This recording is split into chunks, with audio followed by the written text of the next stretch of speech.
So Sarah's next to me, so she'll okay,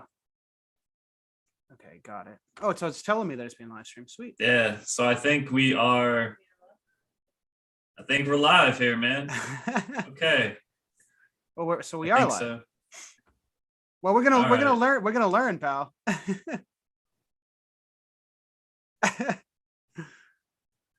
We rolling right Pretty into sure it, we're buddy? live. All right, yeah. So this is episode 4 of the Shipmate Sports podcast. We should be live on YouTube. I think we're up to 5, pal. Is it 5? I don't know, pal. We could be wrong, but I think we're at 5. I think it might be 5. You might be right. Somebody should know that. Somebody should have this information. I think we are. I think we are live, buddy. We are streaming live, buddy. Yeah, we're going viral, man. So that's watch out, world. That's it. How it's going. But yeah, so we got a few things to talk about today. Baseball playoff race heating up for some teams. Yeah, one team. Some teams are going on the elevator the wrong way. Yeah, some teams are rising, some teams are falling. That's okay. That's kind of the way that the playoff race works. We had some overreaction from the NFL preseason. Oh yeah, we're definitely going to get into that, buddy. Yeah, so I think those are going to be like our main 2 topics today, and maybe some other anecdotes and life references as usual. What do you think? Maybe a Navy story here and there, Mikey. I don't know. Do we have time? I don't know, man. We'll see. I mean, they pop up. They pull in the port and they go back out to sea. We'll see where our stories correlate. Well, I got to say, pal, it is fun that baseball is being talked about a little bit with the stretch run. Last year with COVID, with there only being a 60-game season, really wasn't enough time for it to get too much traction under it. This year's been an interesting season. There's been a lot of movement. Did you watch or did you see any highlights of the cornfield game there, the Field of Dreams game?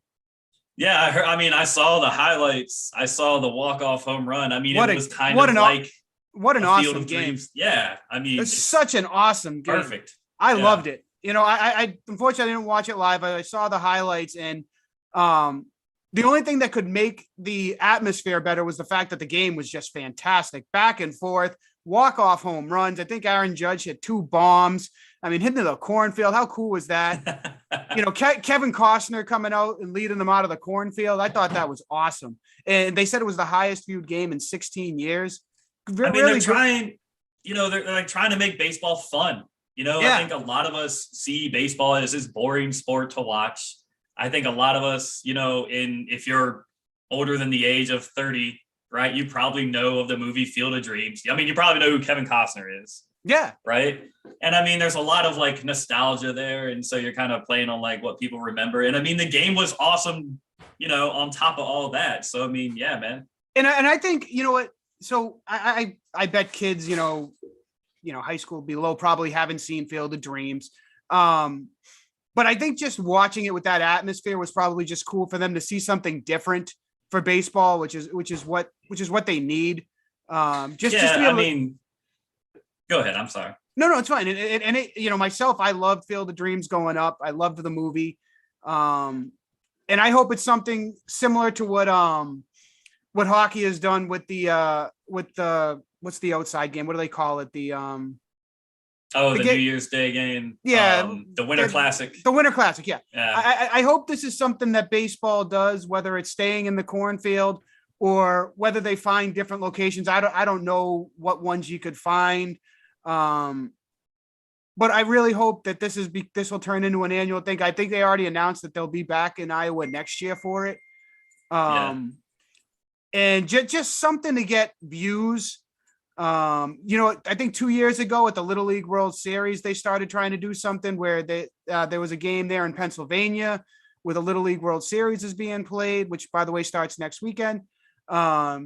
Thank you for the TV guide over here. What's going on? Yeah, just another just good viewing. But I think it was good for baseball. I think it's something that baseball should continue to do, and I was really happy with it, and I'm really happy that it was a good game. And now that being said, I gotta speak for us here in Boston and say that Do it, Joey. We'd love to know what Boston has to say about the sports world. Listen, I told you, I believe it was one of our first episodes we were talking, it was right around the trade deadline, and I said the Red Sox are going to regret not making any sort of moves around the deadline. I'll say this, you hinted at that because you also said that they were getting Chris Sale back. Yep. Right. He's coming back off Tommy John, and that they were in the division lead, and that they were kind of, hey, we don't necessarily need to make any moves because we're winning right now. And we're getting back a stud pitcher when he's on. Mm-hmm. Yeah. But I still, there was needs that they did not address. I mentioned the bullpen. They got an arm, but it wasn't anybody worth writing home about. I told you that Kimbrel was available, and they didn't go after him. I did say that I'm not a Kimbrel guy, but it's better than what's there right now. So when we talked then, I got it right here next to me. The Red Sox were up 1.5 games on Tampa. They were up 8.5 games on the Yankees. That's July 29th. So you're talking that was right. That was right before or right after the trade deadline. Right at the trade deadline. They were up. They were up 8.5. So you're talking 2.5 weeks ago. They had an 8.5 game lead on the Yankees, and they were up 1.5 games on Tampa. They are now 5 games behind Tampa, and they are tied with the Yankees. In that time, the Red Sox are 6-12 since the deadline. Yankees are 15-4. The Yankees, who are aggressive, 15-4, and now percentage points ahead of you. You are now on the outside looking in at the wild card play-in game. That's wrong. I mean, it's they were leading the division. Yeah. Oh God. Yeah. Right. They had like a 10-game lead. People had written off the Yankees as goodbye. The Yankees were dead and buried. Yeah, and I think that we got to give some credit to Tampa Bay here. For just continuing to beat Tampa Bay.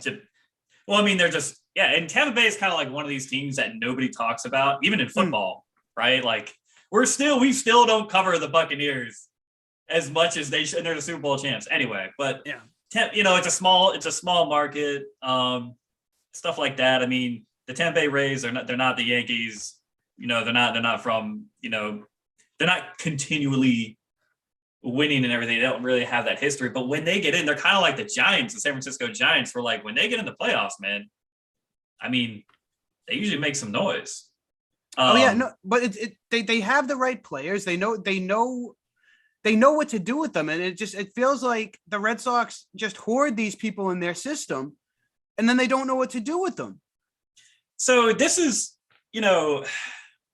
They could have made moves that would not have jeopardized their farm system and would have put them in position to be more competitive than they've been.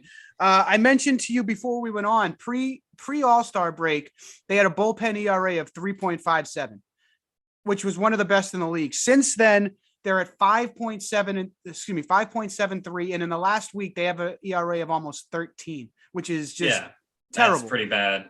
It's awful. And it's just no matter who they put out there. Matt Barnes, their closer, just can't seem to get anybody out. And it's been a complete free fall. The fact that the Yankees have made up 10.5 games since mid-July to now tied with you speaks volumes of how aggressive they've been towards your very conservative approach and just not willing to sell anybody. You got all these people down there. You didn't do anything to address first base. Go ahead. Well, so all these moves or lack thereof, right? I mean, the Red Sox were leading the division, and now they're probably going to fall out of the wild card spot, or at least a tie for the wild card spot, the way that things are trending. So these moves are made by management, the GM, the owners in on them, the front office, whoever, the salary cap guy. But in baseball, you don't have a salary cap. You have a finance team, somebody in there. Yeah.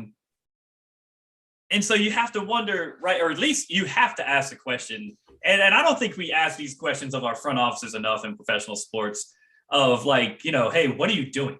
Because it's kind of like, okay, you guys knew. You've mentioned this in the past. You guys knew in Boston, hey, this team, the Red Sox, they are playing above their talent. They're leading the division. They're in really good playoff position to make a run. But management didn't, enhance the talent. They did not increase the talent when they had the chance. Yeah. So they're regretting that now. In professional sports, when you have a lead in a game, in the division, whatever it is, when you have a lead, you have to keep that lead. Because in professional sports, things will change very quickly. Other teams want to win just as bad as you want to win. And so, like, for instance, and, we kind of talked about this a little bit earlier, but if I'm a straight A student, right, I know what it takes to get straight A's because I've gotten straight A's up until this point in my life. Granted, I wasn't a straight A student. There are straight A students out there, but whatever. Yeah. But I mean, you got to go to class, you got to take the notes, you got to do the homework, you got to study, do the quizzes, and you study all that to get your A's on the exam, whatever. You have to prepare and perform, at a high level, and, that takes work, and you have to continue to do that. So when you have a lead or when you have success, you have to keep doing what you've been doing to continue to have that success. Right. And I don't think that Boston did that. No, they were not supposed to be in contention this season. And I think they played. So what? But you got to strike exactly. No, I agree. Doesn't matter what you're prepared for. You are in a situation. I agree. No, if you can make your team better, you do it. Now, if the playoffs are just not in the cards, and by the trade deadline, if the playoffs are not there, then no, you don't trade anything to try to get better. But if the playoffs are within reach and you have a chance to get better, you do it. Yeah, you find your weakness and you do the best you can to improve on it. Now, is that going to happen every year? No. Is that going to be available to you every year? No. But if it is, and this past year it was, with Rizzo, who wound up going to the Yankees, who was on absolute fire till he got COVID, was available, he would have solved first base for you. And a guy like Kimbrel would have been great at the back of the bullpen, who they've had before and who they had success with before. And they did nothing, and now they're paying the consequences, and now they'll probably, at this rate, going to miss out on October baseball. So, I mean, did you think that instead of going after a guy like Kimbrel, I mean, the Dodgers went out and got Scherzer instead of going to get a pitcher, instead of going to get another player like Rizzo, do you think that they were just like, okay, well, we got Sale coming back. Mm-hmm. He's legit when he's on. Mm-hmm. Everybody knows that. That should be enough to get us into the playoffs. We're good here. We're not going to make a move because it's not the money. It's not like they were worried about salary cap. I think that's exactly what they were thinking. I think it's 100% what they were thinking, and it wasn't the right thing. Yeah, starting pitching is great, and you can never have enough of it. But that wasn't their biggest issue. Their biggest issue was their bullpen, which has just completely fallen apart, and first base, which has been a black hole all year. Now, Daubach, or whatever the heck his name, I think it's Daubach, is just starting to hit a little bit, but it's been a black hole all year, and Rizzo was available. A big lefty bat that could have been right in the middle of your order. You wouldn't have given up a ton for him. Yeah, you would have probably had to give away one or two prospects, and a guy like Kimbrel, same thing. But you're talking about one of the better farm systems in baseball. If you're just going to groom them all, then what is it? Just a long waiting game. You had a chance. You should have struck while the iron was hot, and they didn't. And like I said, they are absolutely paying for it. So and now they're playing the Yankees tonight. The Yankees have now the chance to now put distance between them, which mid-July would have been absolutely unheard of. And everybody around these parts were talking about the Yankees being dead. Yeah. Well, I think Joey's fire is coming out a little bit for his hometown team, which is okay. I think that's totally valid. Mm-hmm. The thing about baseball is that you have 162 games a year, right? 81 and 81. Yep. So there's still something like just under 40 games left in the year, right? Right around that, yeah. Yeah. That's all right. Right around that. So that being said, the Red Sox aren't out of it. And no, I'm just going to say they have a very weak schedule for to end this season. Whether that's relevant or not, but they have one of the weakest. They have a very weak.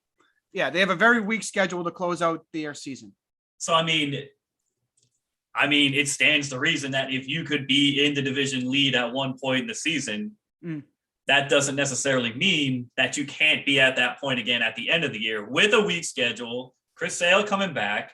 I mean, maybe it's just a dip, buy the dip, whatever they say. And maybe they kind of get back into that wild card spot. But I would not by any measure, underestimate the teams are going against. Like the Oakland A's, like the Athletics are totally going to be there. I mean, Houston's had their number. Houston, now, everybody wants to give Houston their whatever for the banging on the trash cans, but Houston's a legit squad. Houston gets in the playoffs. They're going to be trouble for anybody. The Yankees can hit the ball. Garrett Cole's pitching really good. Tampa Bay is a solid squad. Chicago's playing awesome. The American League is stacked. The American League is stacked. The National League, it seems like it's going to wind up being between San Francisco and Los Angeles. But I mean, you're talking even if they get in at this point. I mean, I wouldn't see them getting by any of those other teams. I mean, specifically talking the Red Sox there, but the outside of that, I mean, between Houston, Tampa Bay, and Chicago, I mean, I think that you got a really, really deep AL. I mean, I don't know how much the White Sox are getting talked about, nationally, but I really think that's a team to really very young team take a look at. Yeah. Very young. And every year, not every year, but it seems every so often in the baseball season, we have a team that is going to win like 100 games or something, like the century mark or whatever. And I think that we are getting pretty close to that with the Giants and the Dodgers. Now, historically, when the Giants have got in to the postseason, they win. They basically just win the World Series. They had like an every other year thing going there for like 3 of their championships. I want to say it was like an every other year thing.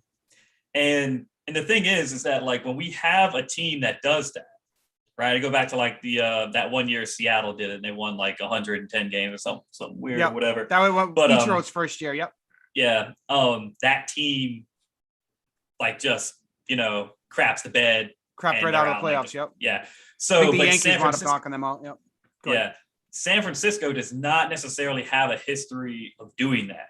No, they get in and win. Now, players change, front office changes, stuff like that happens. Every year's a new team. Yep. Yeah, but I'm predicting. I'm not predicting. I'm not going to make. I mean, whatever. Get your hot takes here, but I think that if San Francisco does this, if they get up to like that 98 game win mark or get to that 100 game win mark, based on their history, I would say this is still a team to be afraid of in the playoffs because they have done that multiple times where they get in and then they just like go all the way and everything. So if they get up, that's where I'm at with that. Oh yeah, but I am, it's, I'm looking at that, with the Giants and everything like that. But I mean, with the Red Sox as well, it's just kind of like, we have one team, the Rays just moving up, and then you have the Red Sox who they've been steady all year long. Tampa Bay's been just steady all year long. It seems like the Red Sox and Yankees have been more of the roller coaster teams. So Tampa Bay is not necessarily getting better. They just keep doing what they're doing. It's the Red Sox who are just plummeting. They're the steady Eddie of the division, basically. I mean, that's not a bad way to be, especially this time of year, and you just keep waiting, man. So it'll be interesting to see. I think the Red Sox can definitely, win some games here with a they have a lot of they have a lot of games against Baltimore and Texas, and I want to say there might be some Detroit games in there. So they have a lot of winnable games left. Yeah. But even if they beat up on those teams and get in, I don't see how. Are you kind of like discouraged at this point? You're like, well, you guys have already shown us that you can't hang with the Yankees, and I don't really have a foot in it. I mean, I just, my thing for baseball in general is I just want to see it get back to the popularity that it had before. Obviously I would hope that would involve the Red Sox, but whatever it takes for the game to get back to the popularity that it used to be. And you know what? A Red Sox Yankees thing might be what it needs, but I don't see it this year anyway. I mean, well, yeah, man. I mean, it used to be the Red Sox and Yankees. That rivalry was like Duke UNC for college basketball. You know, like the Duke UNC. And there are other rivalries in college basketball, but that's the biggest one. Like when Duke and UNC play, you know, it's a primetime game. You know, like I mean, I told you you're watching that. Those playoff series, those AL championship series in 2003 and 2004. I'd love to like put up those ratings against, you know, some of the all-time sports of because those things were like appointment viewing. I mean, you could put that up against Super Bowls, man. I mean, you're telling me, yeah, those were huge. Now, I'm not saying they beat out the Super, but I mean, you're looking at numbers that. I mean, when they came back down from 3-0, that game 7 was probably viewed. But this is what I'm saying is, like that fire isn't there anymore. Whether it's the fans, whether it's the product on the field, it's just not there. And that's what I'd really like to see come back. I don't know if baseball will ever get back to that type of, you know, viewership. I mean, it might now that we're doing, you know, a lot more things remote, stuff like that. But, you know, I think that a large part of us view baseball as kind of this boring game. It takes too long. I mean, they've kind of sped up the game and everything. They've been working on it. They have. Yeah. And that's good. But honestly, it's a lot of what's on the field, the players on the field, which has kind of deteriorated the game a little bit. I mean, the shifts have ruined the game. Just the overall pace of play. You don't have any pitchers anymore that are I'm going to say like in the Greg Maddux mold, where he's not going out throwing 100 miles an hour. He's going out there throwing 87 and just, you know, making guys hit balls into the ground. And, you know, Maddux would throw a complete game with 80 something pitches. Now you got guys, you know, 120 pitches into the 5th inning. They don't work. They don't know the guys just swing from their heels. The strikeout rate is through the roof. So it comes down to the product on the field too. Yeah. And, I think that, you know, eventually I don't expect baseball to start getting, you know, like Monday Night Football numbers or something like that, or like Sunday, you know, regular season NFL games, you know.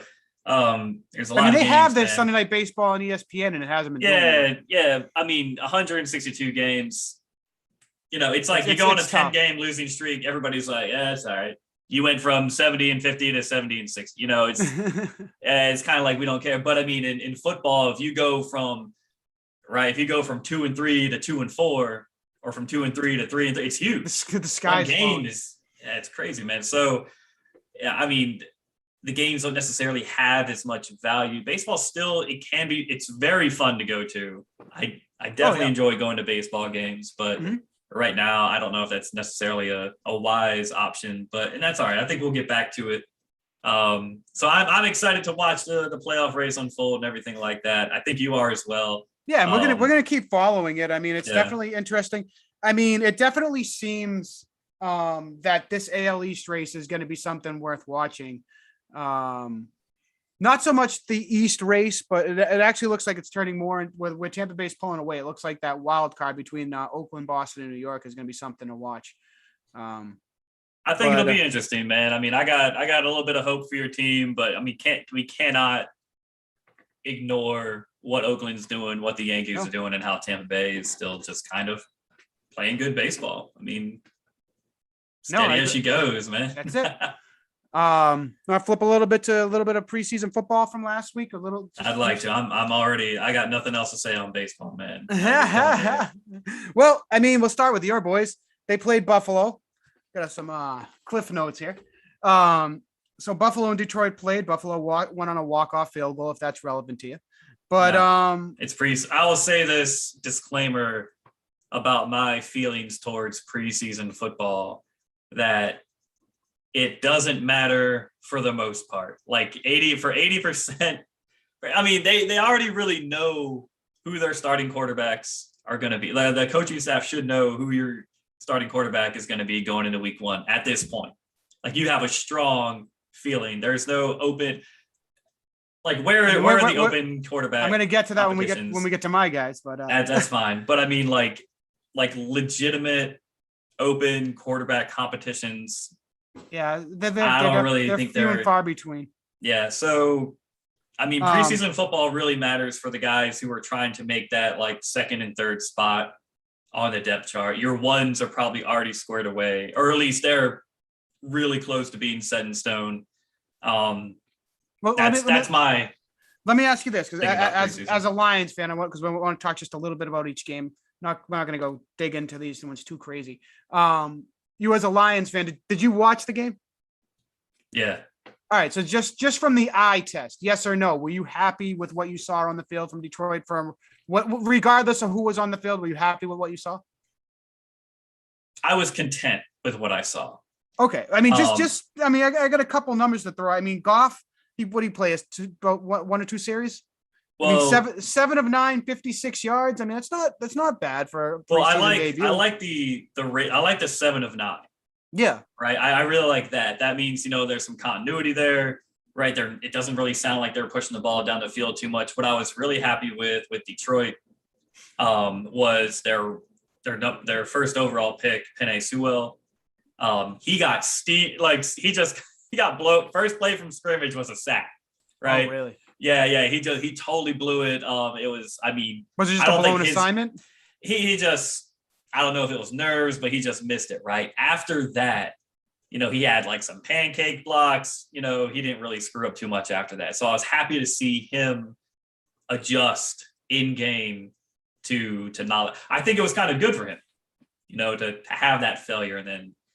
I mean, so Dan Campbell, he's the Lions head coach. This was his debut, and I just got a quick quote from him. He was just encouraged by, the ability to maintain a drive. I mean, did you notice that they were able to maintain a couple of drives here and there? Yeah, they were able to get some first downs. He was happy with that. Yeah, and that's really what you want to see from anybody's offense.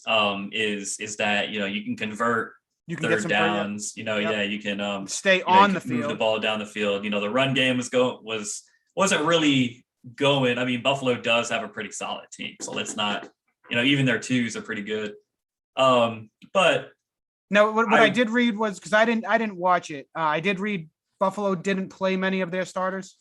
No, Josh Allen didn't play. I don't think Stephon Diggs played, stuff like that. But I mean, it was, you have to realize that in the NFL, you need to have depth. You have to have it. Your ones are not going to play every snap of every game. Mm-hmm. So, if there's going to be injuries, your favorite running back or your favorite tight end or wide receiver, they're going to get hurt. Mm-hmm. It's almost inevitable. And so you got to have people that can step into those roles, man. And if you don't, there's just going to be this void of talent. If your starting quarterback goes down, right? Dallas has all kinds of questions right now. Like Dak has a shoulder injury on his, on his throwing shoulder. And after Dak Prescott in Dallas, I mean, you got nothing. Mm-hmm. I mean, right? Yeah, no, it's pretty, you got nothing. So they didn't I'm not trying to pick on the Cowboys, but I mean, the point is here is that, I mean, I guess we could pick on the Cowboys if we want to, but I mean, the point is you gotta have depth, man. You gotta have backups, mm-hmm. Competent backups. Yep. Well, I mean, like I said, so from what the clips that I saw and what I've read, it sounds like, Detroit played a good game. I mean, it sounds like they were happy with what they got out of what they wanted to get out of their players. They got that. It seems like Buffalo really kind of was just, seeing what they had with, like you were talking about, the depth.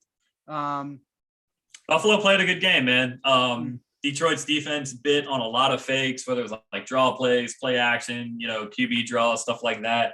That stuff I think could be cleaned up. If you're biting on fakes, like, hey, you can.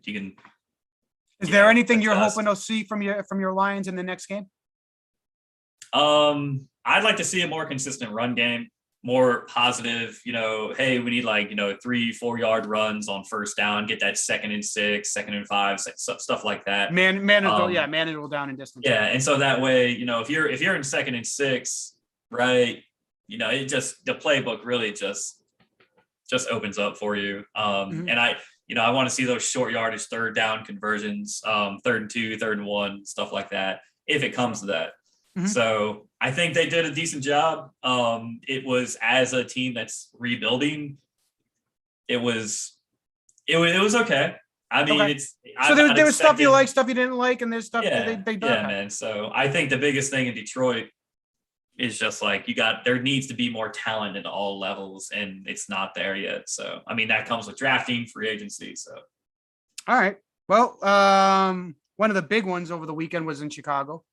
Justin oh Fields. yeah, just Justin Fields, man. Justin Fields is. I think they already got his yellow jacket ready for him, Mikey. oh man, he's walking Justin into Fields. Canada as we Well, speak. I mean, 14-20, 142 yards, a touchdown running with 33 yards on the ground. Nagy, not Charles Nagy, what's Matt Nagy. Matt Nagy was very happy with what he got out of him. 299 yards with an interception. It was kind of a tale of two different quarterbacks in that, two young quarterbacks in that game. Tua, started out tough. He played a little bit better, but the arm mechanics, from what I saw, just don't look like a pro quarterback. Justin Fields, I was impressed. I was. Well, so this kind of, and I know how much you love preseason game one. This is just, this comes back to, hey, this is preseason football, right? Mm-hmm. And I think in the preseason, we need to just take it with a grain of salt, man. Look, Justin Fields looked really good. He did. You can't deny it. He looked really good, right? Yeah. And no big deal, man. Like, hey, like let's call it what it is. But let's not, let's just pump the brakes a little bit. And I think in Chicago,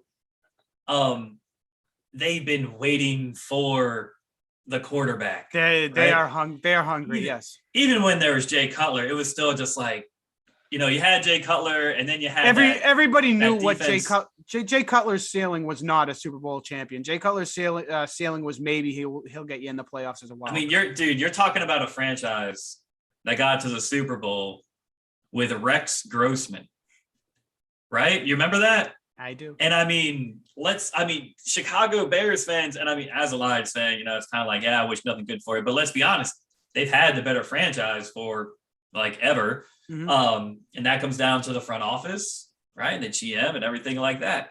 And so they've just been waiting to have that franchise quarterback. So I think that there's this, anticipation, this intense anticipation. This is our guy. He showed it in preseason game one. He showed it at Ohio State. He knows what it's like to play in big games. Playing at Ohio State. It's ain't his first rodeo, man. And so it's really exciting for them. And you kind of got to be happy for him. But let's just wait and see. Let's wait and see until it's, so wait a second. You're saying they need to hold off on the tailor of the gold jacket? I think we all need to pump the brakes just a bit. Right. I mean, it's good for them. It's good for that city to have some optimism for the Browns. But Bears. I totally agree. Yeah. Sorry. Bears. That's all right. I'm here. It's good. It's good for the town. It's good for the city. He's giving them a reason to be optimistic. And in that division, it's going to be a strong division, and the kid looked good, but it's preseason game one. I do believe he was playing against not all starters. So, let's hold off judgment a little bit longer. Let's see him up against some ones. Let's see him in a real game. And then, we'll see how he does in his rookie and sophomore years. Yeah. I mean, by the way, the team on the other side of that field, Miami, that's definitely, I think, a team to watch out for this year. I know we all like to talk about Tua, and deservedly so. He's a starting quarterback. It's the spotlight position of the football team. And I mean, my thing on the history of Alabama quarterbacks is kind of like, hey, Nick Saban's been running this program the same way for as long as he's been there. And during that time, Alabama has not produced a quarterback into the NFL. Yep. And so Tua would be like the first one to break that mold. And I mean, he has a winning More record. On that shortly. He has a winning record there in Miami, and people are still, we're still not sold on Tua. And Tim Tebow had a winning record in Denver. Well, Tim Tebow had a really, really big winning record in Florida when he was in college. But I mean, it doesn't, right? I think let's throw out the Tebow argument, right? Because we've seen college quarterbacks who were successful not have success in the sustained success in the NFL, right? So I think that Tua can perform and everything like that. I think he'll be all right, especially in Miami. I think Brian Flores is doing a pretty good job and that coaching staff, but they may need to be. I mean, they were good last year. I mean, they give Tua the keys of the kingdom and see what happens. I mean, they were really good. Where are we going?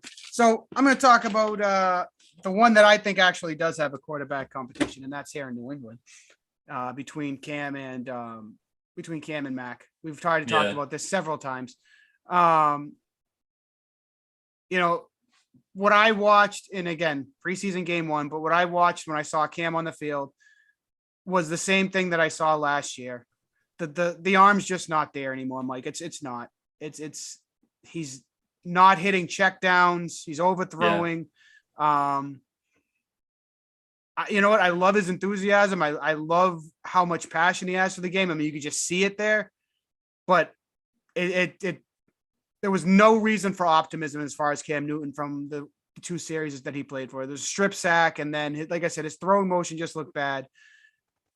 Mac Jones came in. If nothing else, the offense looked more fluid. He looked like he had control.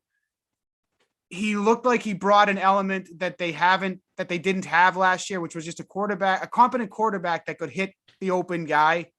Yeah. And if that was the underneath guy, it was no issue to get it to him, where it just seems like it's a struggle for Cam to get it to anybody. Whether they're not the guy's open or not, it just seems like it's a struggle for Cam to get the ball to anyone. I mean, I think Mac is really making this an actual quarterback competition. And I can't imagine that Cam's going to win the job at this point. I think Mac's going to win the job. Right now, who's quarterback week 1? Cam Newton. But that can really change this next game. I think Bill really, really wants Cam to be the starting quarterback. I think he likes Cam Newton. I think he loves everything that Cam Newton says.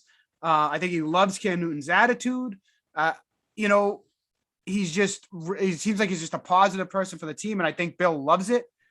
But I think Bill also knows that it's going to come down to what's going to be the best decision to make the team win. And if it keeps trending this way, that there's no way that the answer to that question, Cam Newton is the right one. It's not. So Mac is the better quarterback. Belichick knows that September football is kind of like the real preseason, right? Yes. You guys in Boston know that September football is the real preseason. I think the Patriots, there was one year where like New England played Detroit in like week 2 and Detroit won. There was all this media after that, like, oh, the disciple beats the teacher and all that. And then Detroit went like 5-11 that year, and the Patriots went to the Super Bowl, right? Because Belichick knows that it's a marathon and not a sprint. And with the extra game this year, right, you know that September football really is like you really finding out what this team is. Yeah. Right. So I think that regardless of what happens in the preseason, barring injury, Cam is going to be your starter week 1. Right. Yep. I think that this preseason game 2 is going to be kind of like the dress rehearsal for a lot of teams. Mm-hmm. Okay. How it used to be with preseason game 3, we had 4. Now I think it's going to be we talked about that the other day, that game 2 is going to have to be what game 3 used to be, where it's almost like the starters will probably play into the third quarter. I think they probably at least play like in, halfway through the second quarter or, but they're out by half at the latest. Mm-hmm. I think if you're a team like Kansas City, Tampa Bay, Seattle, Green Bay, like your starters are playing like a quarter and you're done, right? I mean, you kind of know what you got. I don't even know if Rodgers plays this preseason. I mean, maybe, but whatever. The point is that Belichick, knows. I would say he's got like an 80-85% confidence. He's going to go back and forth with them, I think. I think he's going to go back and forth with them with the starters. I could see them both getting series with the starters. I mean, I will say with how the offense looked when Mac Jones stepped in, it's worth talking about. It is. I'll say that. And so the next day, I don't know if you've heard about this, but Cam put up a Instagram thing talking about loyalty and respect and whatnot, which he said had nothing to do with anything football related. I mean, the timing seems suspect. He was out on the field. I wouldn't say that the crowd booed him because I didn't hear boos. But I don't know if you heard it, but when Mac walked on the field, the place went insane. I don't know. And I think that was just the fans seeing, like, that, like we just talked about optimism with Chicago. I think Mac is the new optimism for the Patriots. And I think that Cam was disrespected by that. I mean, he took a bullet for the Patriots last year. He did. He stepped in and he took a bullet for the Pats last year playing that season. That was a no-win situation. He had no weapons. There was no market for Cam after he left Carolina. There was nobody wanted him. Nobody was like, going after him. So you gave him no weapons. He was following Tom Brady. It was a no-win situation. And if you're going to give Cam anything, is he stepped in and he shut his mouth all year and just played football. And he said all the right things the entire year. And I thought the fans he deserved some sort of an ovation because it was his first time playing in Foxborough in front of fans, and he didn't get it. So if his loyalty thing, respect thing was directed at the fans, I think he's justified in it. So a couple of things there, man. We can't, just because the fans were optimistic and excited and happy once Mac Jones steps onto the field, we can't necessarily just be like, oh man, we got to go with Mac Jones because the fans are happy. The fans will be happy if you win. We'll be like, if Detroit goes, 8-0 to start the season, I'll be ecstatic, right? Not going to happen, but you know what I mean? Like, you're going to be happy if you win. And so that's part of what's been established in New England over the Brady Belichick reign of terror for 20 years. I mean, whatever, it's Super Bowl or bust, really. I'm not this year, not last year, no. But I mean, that's how it was. And so I think that fans in New England are just so used to this. You can say spoiled. You can just say the word spoiled. Well, yeah, spoiled. But I mean, you're so used to this just high level performance, right? Which no other franchise has really ever gotten. And so, right, if you saw Cam last year and he wasn't winning and you have somebody else coming in, yeah, you're going to be excited because, like, hey, this guy played at Alabama, high level games, national championships, but it's just, you gotta, man, it is preseason football. I think this is part of the plan for Belichick, is to get Mac Jones a lot of reps in the preseason, because I think he knows eventually he's going to have to make that decision of switching off Cam, and Mac he'll be ready mentally. He's played those big games, and it's a good situation for him to be in there in New England. Yeah. I mean, just one more thing on it. I mean, my point to that is not that I think Cam should be the starting quarterback. I've been, it's just, I thought the fans owed him something. I thought the fans owed him a little bit of an ovation, which they didn't give him. But if it keeps trending this way, there's no way that Cam can be the starting quarterback. I think he still starts week 1, man. I mean, you gotta, I know those points I just made about Mac Jones being ready to step in and everything. And I think he would be ready to start week 1. I feel like, I feel like Mac, any rookie quarterback, whether it's Justin Fields, Mac Jones, maybe not Zach Wilson, because I don't think there's another quarterback on that roster, but, I feel like there is a unquantifiable benefit from sitting and watching a NFL veteran play, whether it's quarterback, wide receiver, cornerback, whatever the position is. I got you. Well, I mean, that will lead us into the next one. I mean, you got the Jags and the Browns. Trevor Lawrence, I guess, looked okay. I think he should, you're not going to expect him. He's not Andrew Luck, right? I mean, that's what he was billed as. That's what he was billed as. He was building that Peyton Manning, Andrew Luck, first overall pick, can't miss guy. Situation matters, right? Like where you go matters. That's why like Mac Jones has a really, solid chance of succeeding. Right? You go to Jacksonville. They don't have, as far aside from coaching, the Patriots offense last year was terrible. Yeah, but it starts with coaching, right? Head coach, offensive coordinator, the culture that's there. And you're saying Urban Meyer has improved that, obviously. No, he hasn't. What's the culture in Jacksonville right now? I don't know. Rookie head coach, new coaching staff, new offense. Like they're trying to put it together. And that's okay, right? You got your main piece. You have your centerpiece. You have your quarterback. Put an offensive line around him. Get a couple decent weapons and let him go, man, because the talent is there with Trevor Lawrence. I wonder if it was a little humbling for Urban Meyer, granted that it was a preseason game. I wonder if it humbled him a little bit that his starters played against the majority of the Browns backups and they didn't look good.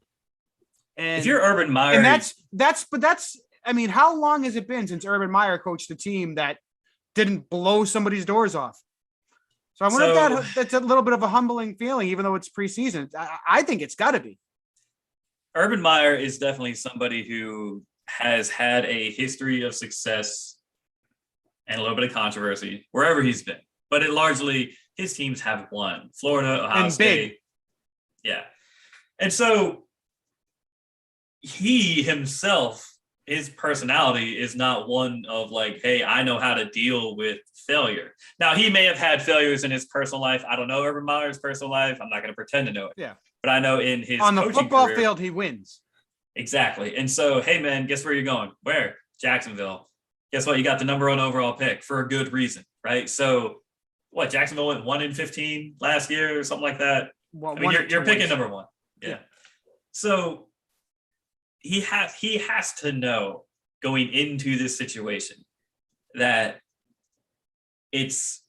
there's work to do. Yeah. Right. And you're not going to win all your games. You may get just boat raced in some of these games, 42-0, whatever it is. Like, but if he can bring that, whatever it was that made him successful from college, that mindset from college to the NFL, it doesn't really matter where you go, whether it's Jacksonville, Detroit, Seattle, wherever it is, you can be successful, but you have to be open. Yeah. Right. You can't just, Belichick makes adjustments every game. You have to be open to the idea of what you're doing is not working. If you keep doing the same thing, you're going to keep getting the same answer. And sometimes you just got to change. Are you concerned that he won't be able to do that, or that he hasn't proven? Think about it, right? He's always won. Why would you change anything if it's always worked? Yeah. So now you have to change because you're not going to win every game in the NFL. Nope. Only one team has ever done that. You're certainly not going to win the same way that you were winning at Ohio State and Florida. Exactly. And so he himself internally has an adjustment to make. And really quick, Mike, you were talking about, Nick Saban's lack of producing an NFL quality quarterback, which, again, hopefully that changes. But what real quarterback did Urban Meyer ever win with? So this is kind of a new thing for him, that he's actually got to have a legit NFL quarterback. He can't win with Tim Tebow. He can't win with Cadillac Jones. Like he's got to win with an NFL quarterback. Was it Cardale Jones? Whatever it is. Whoever the quarterback was or was it Terrell Pryor at Terrell Pryor? Yeah, you're talking about a bunch of guys that weren't NFL type quarterbacks. So exactly, man. And his system in college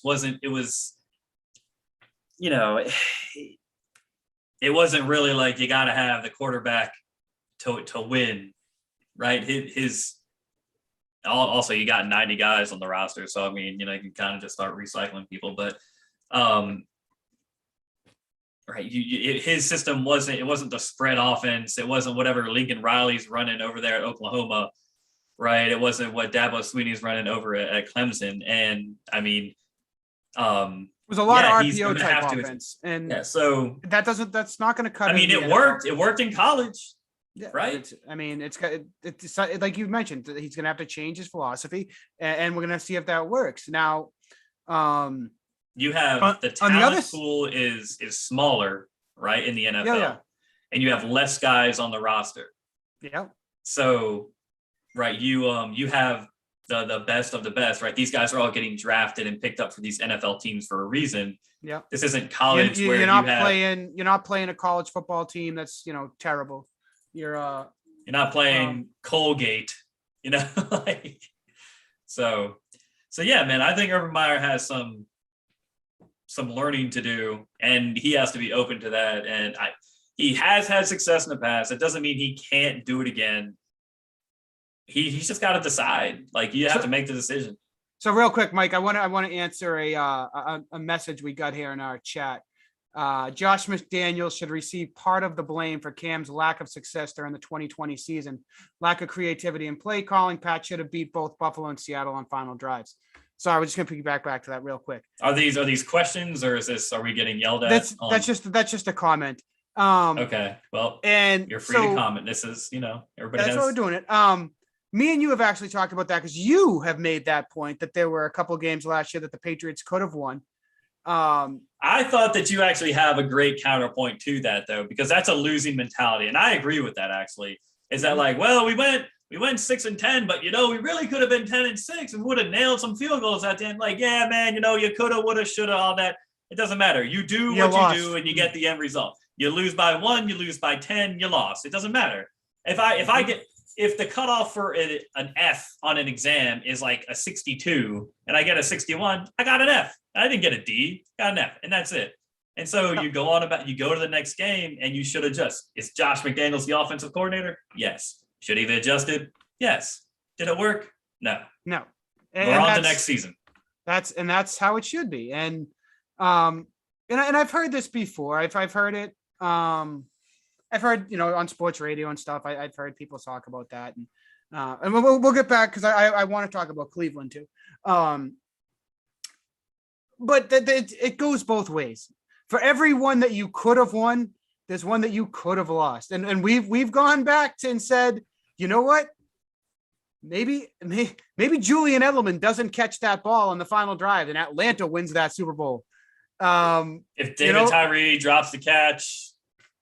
Maybe the Patriots win, if Marshawn Lynch gets that ball inside the 1, Seattle wins that Super Bowl. So, woulda, coulda, shoulda. Like you said, if you win the game, you win the game. You lose the game, you lose the game. Getting back to the Cleveland and Jacksonville, I was curious what you thought about this. Very rare that you see teams putting up big numbers in a preseason game. Cleveland didn't start their starting quarterback, but they're no Baker. But their backups, 31 of 44, 319 yards, 2 touchdowns. And that was against a lot of Jacksonville starters. Stefanski said he was really happy with what his team did out there. I'm impressed with that. It shows me that Cleveland's definitely going to be airing the ball out this year, even though they got Chubb back there. It seems like they're going to be trying to move the ball through the air a lot, and no reason why they shouldn't. Well, I mean, they definitely have the weapons on the outside. They definitely have the weapons to move the ball through the air and everything. Cleveland's a team, they were in the playoffs last year for a reason. That team is built to win. That team definitely has the expectation of making it back to the playoffs, maybe even winning the division, possible AFC Championship, Super Bowl. That's the expectation right now in Cleveland, and deservedly so. So, I mean, they're not really messing around. No. Right? Those guys, the 2s and the 3s on Cleveland, they're in win now mode whenever they take the field. And I think that Stefanski and Baker Mayfield have really done a great job of, changing the culture in Cleveland. It needs to be sustained. Yeah, we talked about that a little bit before that, but they, Cleveland isn't a team that you look at now and you're like, oh, glad they're on our schedule. That's a team they're not the Brownies anymore. They're, they're not the brown bag Brownies. They're and I don't have their depth chart in front of me, but I'm pretty sure that if you go down their roster from last year, just at every level, there's talent, and that is definitely a team to be reckoned with. So when they're putting up numbers like that in the preseason, that just tells, number one, I still take it with a grain of salt. It's still preseason football. They're going against Jacksonville. Jacksonville's still trying to figure everything out. Cleveland's figured it out. They know what they are. They know what they're going to do. They know the system that's established in place there by Stefanski and that coaching staff. So, I mean, I think that's probably a larger part of it. But I mean, Cleveland's not screwing around, man. I mean, no NFL team is really screwing around, but they're not trying to figure stuff out right now. They know, they know what they got. They know where they're at. Yeah. So, that's another team. I'm going to be interested to see what they do week 2. I'll be interested to see them with their starters. I mean, I really didn't touch on too many of the other games. We'll talk about one more. But I'm interested really to see what Cleveland puts out there for their next game, because I want to see that offense, that starting offense out there with Baker, and I want to see how they look year 2. Well, I know it's not real year 2, but to me, it's year 2 as an actual contending team. Yeah. I'm kind of curious to see what that looks like now that there's, real expectations on them, on Baker. I'm interested to see what Cleveland comes out doing. Like you mentioned, Stefanski is a good coach, but now that his team has actual expectations, how are they going to handle that? Yeah, for sure. So that's definitely a team to keep our eyes on. And that division's tough with Pittsburgh and Baltimore. And I know Ben's kind of regressed and he's supposed to be coming back, but the Steelers are still tough. Cincinnati's still at the bottom, and I mean, Baltimore is really tough as well. So that division, I think that's one of those like NFC West type of divisions, NFC North type, AFC North.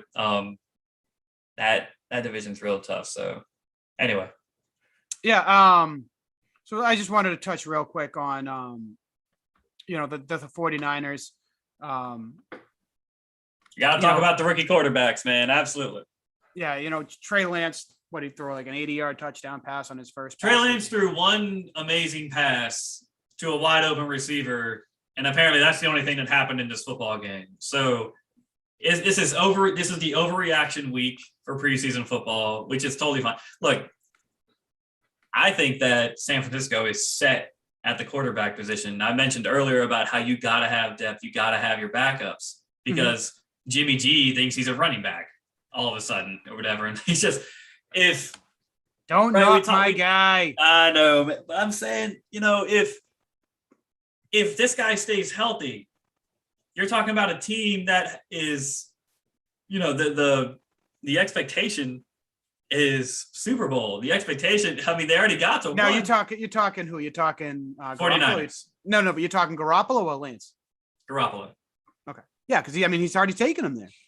The guy wins. He can get it done. Yeah, he gets injured a lot, but the guy does win. You got to give him that. When he is on the field, they do win.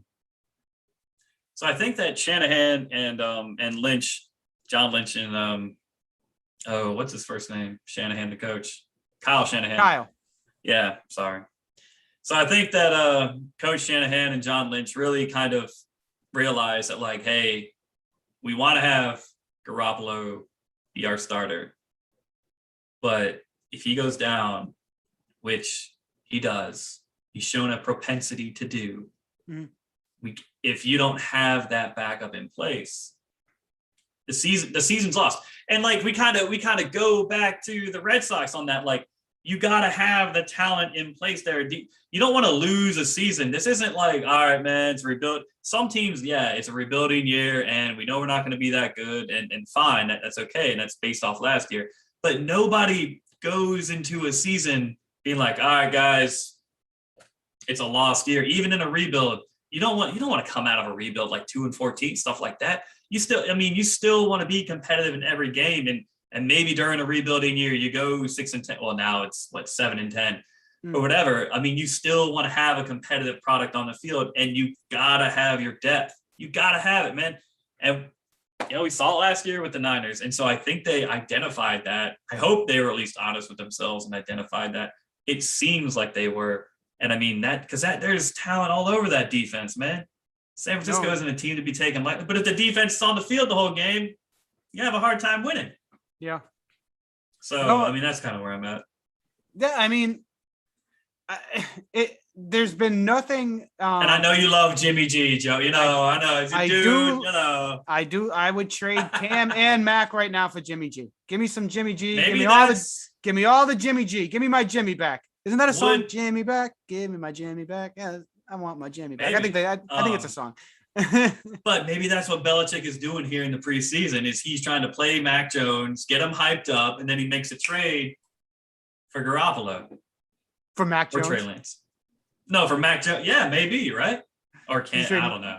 I don't know if San Francisco goes that. Never mind. I think that's a better take than me saying that Dak's better than Russ. Let's forget about it. Yeah, it's just there are moments we have that we need to forget in life, and I think Well, listen, man. I mean, week 2 of the preseason starts tomorrow. There's a slate tomorrow, and then there's a couple games Friday and Saturday. I think we'll learn a little bit more this weekend, Mike, than we will probably in the third week. Yeah. This should be like the dress rehearsal for a lot of teams. I mean, that first snap that Cam had, Chase Young. We need to talk more about the Washington defense. I don't know if they get enough credit, but Chase Young was ready to go off that. He burned around the left tackle just like, dude, he what? He really did. But I don't think that's going to happen every play. But yeah, I think after this after this preseason week 2. By the way, we have a Monday night game, don't we, this week? I believe we do. You mean really? I didn't know that. Yeah, like preseason week 2. Yeah, man. So yeah, I think this should be the quote unquote dress rehearsal. And we should find out a lot more. I think, the starter should play a quarter at the least. I think I don't think Brady should play. I think Brady's good. Guys like that, probably don't really need to play or risk anything. I'm curious about that. Because I know Brady wants to be out there. Everybody wants to be. I want to be out there. You kidding me? Everybody wants to be out there. I think Brady will play a little bit. I could see Brady getting out there.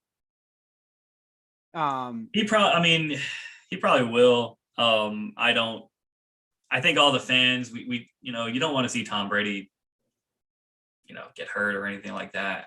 So, well, like I said, I mean, we'll follow them. We'll see what's going on for the next week and follow up with some of those games. We'll have a little bit more material on the actual starters next week, hopefully. Yeah. And yeah, I mean, we'll continue to talk, baseball as it rolls into its, rolling into the final month here in a week and a half or so. And yeah, we'll just keep rolling through, Mike.